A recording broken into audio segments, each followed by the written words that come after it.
Imagine creating something incredible and not being able to see it for yourself. That's the heartbreaking reality for Elton John, who revealed at the gala performance of his new musical, The Devil Wears Prada, that he's unable to physically watch the show due to ongoing problems with his eyesight. The 77-year-old music legend took the stage to thank everyone involved, especially his husband, David Furnish, whom he called My Rock. I haven't been able to come to many of the previews because, as you know, I've lost my eyesight, so it's hard for me to see it, but I love to hear it. And boy, it sounded good tonight. Can you imagine? Listening to the magic you helped create without being able to see it. Back in September, he shared that he'd been battling a severe eye infection. It left him completely blind in his right eye and with only limited vision in his left. I unfortunately lost my eyesight in my right eye in June and July because I had an infection in the south of France. In a heartfelt statement, he shared, "I am healing, but it's an extremely slow process and will take some time before sight returns to the impacted eye." Even his music career has been affected. Just last week, Elton told Good Morning America that his eyesight struggles are delaying his next album with longtime collaborator Bernie Taupin. I'm kind of stuck at the moment because I can do something like this, but going into the studio and recording, I don't know, because I can't see a lyric for a start. It's heartbreaking to think how much this is impacting someone who has given us decades of iconic music. But let's talk about The Devil Wears Prada. The musical, based on the novel and blockbuster movie we all know and love, just opened in London's West End at the Dominion Theatre. Sunday night's gala performance wasn't just about celebrating Elton's work. It also raised funds for the Elton John AIDS Foundation. We really want to end the AIDS situation by 2030. We think it is possible. We think it's doable. So we just want to get a move on. And who better to judge a show about high fashion than the queen of the fashion world herself, Anna Wintour. Yes, the Anna Wintour, who many believe inspired the icy Miranda Priestly character. Speaking to the BBC on the red carpet, Wintour dodged the comparison with a smile, saying, "It's for the audience and for the people I work with to decide if there are any similarities between me and Miranda Priestly. Classic Anna, right?" And in true understated fashion, she described the musical as entertaining. Well, I seem to remember that actually the movie was fiction, and we really like fiction at Vogue. Right. By the way, Miranda Priestly is played by the fabulous Vanessa Williams, and the show is already creating a buzz in the West End. Even though Elton can't enjoy the visuals, his music is bringing the story to life in a way only he can. And speaking of resilience, Elton isn't the only superstar pushing through a challenging health condition while continuing to work. Take Celine Dion, for example. She's been battling a rare and debilitating disease called stiff person syndrome, yet she refuses to let it silence her voice. Recently, she wowed audiences with unforgettable performances at the Paris Olympics and during a runway show for Lebanese designer Elie Saab. The word phenomenal doesn't even do justice to her talent and determination.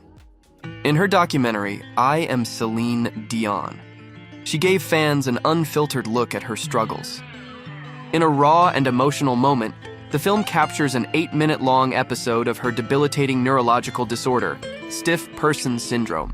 The raw footage shows Dion lying on a couch, her body contorted by painful muscle spasms, her cries echoing through the room. She fights for control, her face contorted in anguish as the medical team works to alleviate her symptoms. This heart-wrenching scene has struck a chord with fans worldwide, igniting an outpouring of support and admiration for the singer's courage and resilience. Dion, diagnosed with SPS in December 2022, hopes that by sharing her experience, she can raise awareness about this rare and debilitating condition and offer solace to others who may be silently battling the same struggle. SPS, an autoimmune disorder affecting the central nervous system, manifests in uncontrollable and often excruciating muscle spasms. Dion's diagnosis forced her to cancel a portion of her planned tour last year, a testament to the relentless grip this condition has on her life. This revelation comes on the heels of another profound loss for Dion, the passing of her beloved husband, Rene Angelil, in 2016. The singer has openly shared the immense grief she has endured since his passing, drawing strength from her children and her unwavering determination to persevere. How did the singer of some of the world's most favorite love songs manage to endure so much pain in her life? I would say when something bad happens to you in life, you have to find a way to overcome these obstacles and find a way to find inner strength to say that's part of life. This is not something that you choose. Despite the fame and fortune that she's amounted to after decades in the music industry, Celine did not have an easy start to her life. She was the youngest of 14 children. When the singer speaks of her childhood, she explains that there were sometimes 3 or 4 of her siblings sharing one bed, and that she did not even have the comfort of having her own bedroom. However, even though the family struggled to make ends meet, Dion insists that her family wasn't poor where it really mattered. We were given love and affection and support. What else did we need? Celine's passion for singing was unquestionable, and her talent was of course undeniable. I was on the kitchen table. Really? Yeah, because that was my stage. Uh-huh. And I was singing for my brothers and sisters. Her parents knew that young Celine was special and meant for greater things. So they took a recording of her singing and sent it to manager and producer Rene Angelil. Rene was so impressed when he heard Dion's voice that he asked for her to come and sing for him in person. She was just 12 years old when she met her new manager, Rene, and he had so much faith in her talent as a singer that he mortgaged his own house to help launch her career. Little did she know that in the future, Rene would be so much more to her than just her manager. It seems like Rene's sacrifice for the young singer paid off, and very soon she was known worldwide and making hit after hit. When she was 19 years old, she realized she was in love with Rene, who was 45, and that she wanted him to be more than her business partner. She wanted him to be her life partner. Rene had also grown feelings for Celine and knew that they shared a powerful romantic connection. So the pair took their relationship to the next level and started dating.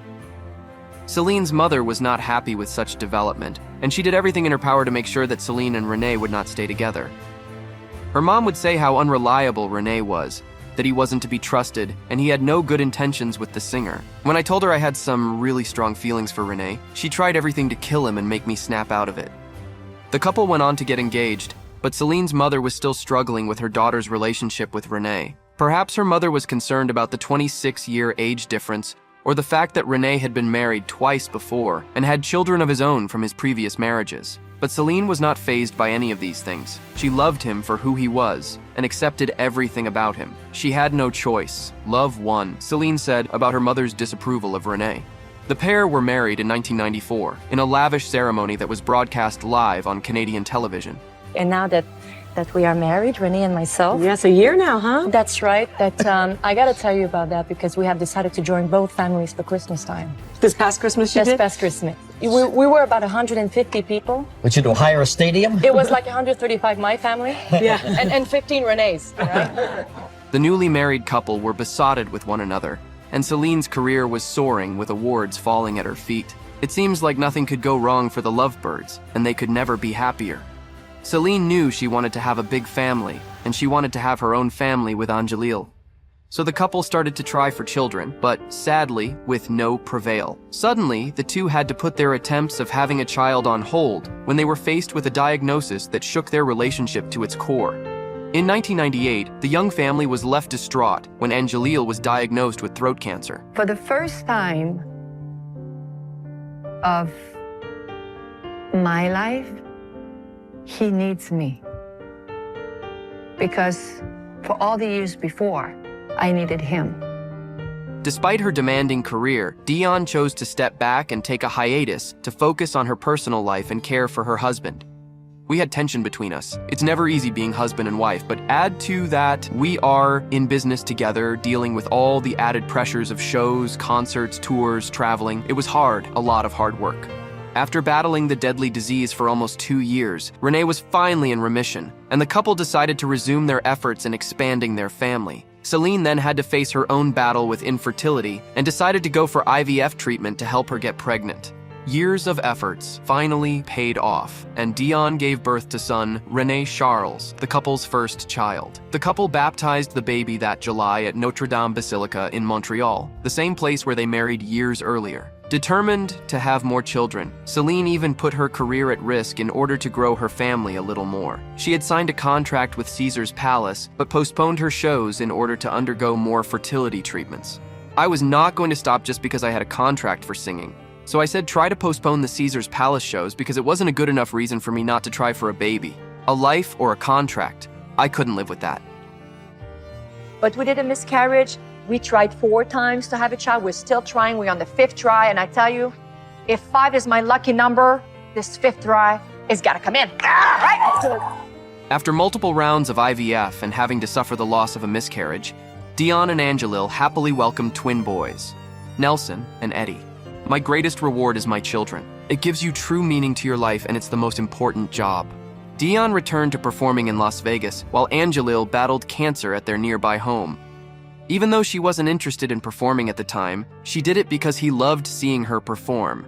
He loved her voice, and knowing she was out there doing something that she was so gifted at. He would always call her before she would go on stage, wish her good luck for her show and tell her how much he loves her.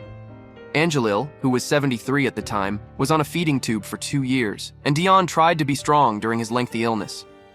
She was the one to help feed him and care for him when she was at home. I had to say, listen, I can't be half here and half over there. Please, allow me to stay home. She wanted to be the one there for him throughout this battle.